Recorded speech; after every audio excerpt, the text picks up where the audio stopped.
Today is a special day because I have not one, but two keyboards from Neo Studios. That's right, they had to up the ante somehow. So not only have I finally received the Neo60CU, I also have the Neo65CU. What does CU stand for again? Copper.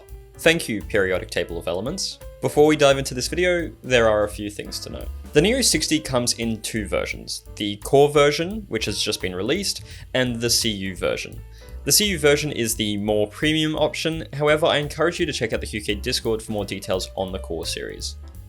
I also debated covering these keyboards separately, but since the Neo60CU and Neo65CU share many similarities, I figured I'd spare you from hearing my voice more than necessary, so without further ado, let's get into it.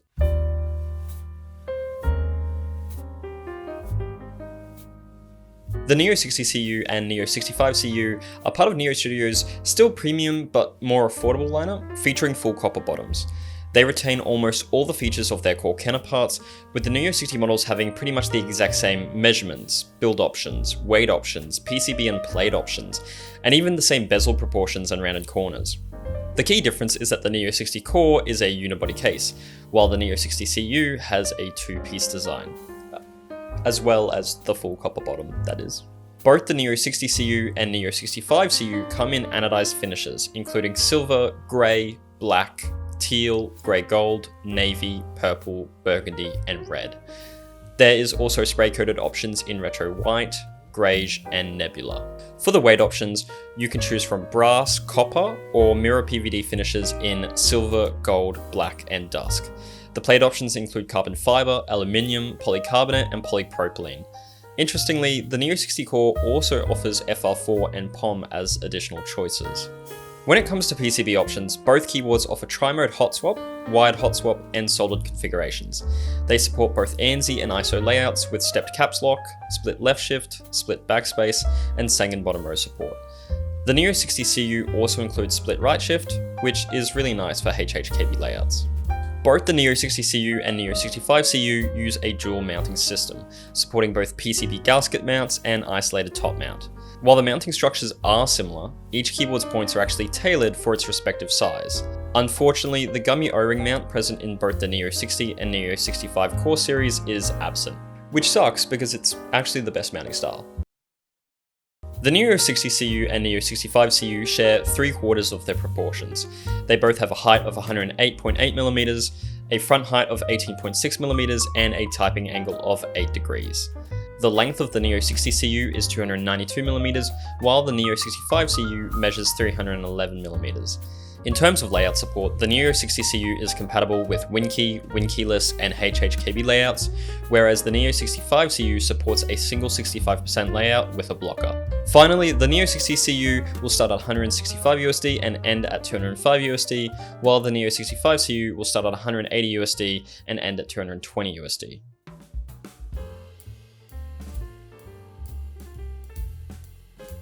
In classic Neo fashion, I am overwhelmed with what comes in the kit. First thing you'll notice, however, is that these keyboards are f***ing heavy. To say the bottom case makes a difference is an understatement. For context, the original Neo65 weighs 1.3 kilograms, whereas the Neo65CU comes in at a hefty 2.5 kilograms. Inside the carrying case, you'll find your keyboard safed tuckly inside a soft protective bag. Along with that, you'll get a PCB of your choice, a plate of your choice, a PET sheet, PCB foam, and pour-on case foam.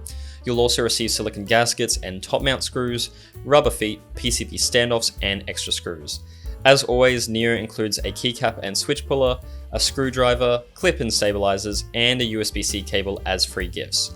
That may or may not be present when you receive the product. If you opted for the tri-mode PCB, you'll also find a 2.4 GHz dongle included. Everything inside the case is identical between the Neo60CU and Neo65CU, so regardless of which model you choose, you'll receive the same set of accessories. Building the Neo60CU and Neo65CU is virtually the same. You start by lubing the included stabilizers, then add any foams of your choice before installing the plate and switches.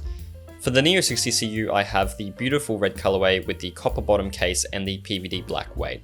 I've included all the foams, used the provided stabilizers, and have installed Gatoron Oil King switches. For the Neo60CU, I have the purple colorway with the brass bottom and the PVD dusk weight. I have included all the foams, used the provided stabilizers, and have installed Cherry MX Hyperglide black switches. The Neo60CU has 4 internal screws that connect the top and bottom case, while the Neo65CU has 5. Both only take a matter of seconds, and with the included magnetic connector, building these two Neo keyboards is a breeze and 100% hassle-free. You'll also notice Neo has included small tabs where the screws are located that act as a force brake mod against the case's contact points. This is a really nice touch that will help reduce the metal pinging sound as the cases connect. For mounting options, both keyboards support silicon gaskets and isolated top mount. I personally chose silicon gaskets for both builds, however I have Soundtest for all configurations. As for physically building the keyboard, in both situations, separate the top and bottom cases, place your PCB in ensuring it magnetically connects, and place the top case back on. Screw it down, and you're done. Finally, keycaps. Big surprise here, but the purple Neo65 wouldn't have been my first choice, and I have 0 keycaps that I feel could really do this color justice. I would think that GMK Lavender would look nice, or GMK Frost Switch, even whatever the hell this is. But today we're both going to have to deal with GMK White on Black for both the Neo65CU and the Neo60CU. I'm sorry, and if you're feeling sorry for me too, consider donating any GMK sets to the link in the description below.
Both the Neo60CU and Neo65CU bring weight, literally and figuratively, to the premium mechanical keyboard market. With either a full copper or brass bottom, high-end anodized or spray-coated finishings, and a detailed mounting system that accounts for multiple options, these boards feel as good as they look. Unfortunately, however, as much as I'd like to say they're perfect, there are a few things that I want to discuss. Let's start with the Neo60CU. This keyboard packs a punch. Gone are the days of having a baseball bat beside your bed. The Neo60CU alone has you covered, for the most part. As always, my complaints are nitpicky and nuanced, but I feel like it's a bit of a cop-out to not discuss the negatives. For a while now, Neo has made the executive decision to have the / switch facing towards the left. I understand this is to accommodate the multiple layout options, but doing so creates a visible tilt with the keycap. It's present on my original Neo65, my Neo80, and these two new keyboards. Surely there is a better way to achieve this. Now, while the Neo60CU isn't explicitly marketed as the more premium alternative to the Neo60 Core, it's easy to understand why it could be interpreted that way. With a price tag starting at $165 USD and ending towards $205, it clears the Neo60 Core by $85 USD. So why is it that it feels like it comes with less? Less plate options, less weight options, less build options? Are we essentially paying for a heavier keyboard with reduced features? Another negative I have with the Neo60CU is that I don't think it sounds good without foams. Now, I understand that what I hear and experience during the typing test will sound slightly different from what is recorded, but all of the Neo keyboards I've tried in the past sound acceptable without foam. Even the Neo65CU, for the minimal differences it has to the Neo60CU, sounds good. So why exactly does it sound bad? I'm not sure. Overall, I think this is a good keyboard that many will appreciate. However, I personally think it slightly missed the mark on the Neo quality that I'm used to, which is really disappointing, as a 60% by Neo was the one keyboard I was looking forward to. I can't comment on how it compares to the Neo60 Core, but if you're interested, I'd say do your own research and toss up whether spending the extra $85 USD at minimum is worth it to you. The Neo65CU, however, sheesh. The Neo65CU, out of all the keyboards that I've owned and used, might be the closest thing to my endgame board. It is a heavier version of the Neo65CU that sounds great, looks beautiful as purple can be, and if I do say so myself, is perfectly sized. I mean, it's at least average sized. Compared to the Neo65 Core, Neo has improved in every aspect. The side profile is stunning, the weight is minimal yet detailed, and the use of internal screws furthers this elegant exterior. No longer do we have to deal with ribbon cables and questionable means of accessing the PCB, and the change from the unibody case to the two-piece design helps elevate the one missing element the Neo65 Core lacked: the heft. As someone who continues to use the Neo65 Core daily, it feels like Neo addressed all the issues and concerns the Neo65 had, and managed to do so while elevating it to a premium high-end keyboard. As far as keyboards go, this is a huge contender for my daily driver, with the only negative I can personally make being the color. And this just doesn't go for the purple itself, but most of the CU series lineup. It's likely Neo will introduce more colors, but removing green and champagne is bordering on sacrilege. Neo definitely has an informed decision on what sells, but I can confidently say cutting green was not the right answer here. So even if no one's buying it, please bring it back. Thank you so much for watching. This video was a mouthful, so if you managed to get through it, I really appreciate it. Both the Neo60CU and Neo65CU are available on QueryKeys.com, but let me know which one you're personally interested in the comments below. As always, make sure to like and subscribe, but most importantly, have a great day.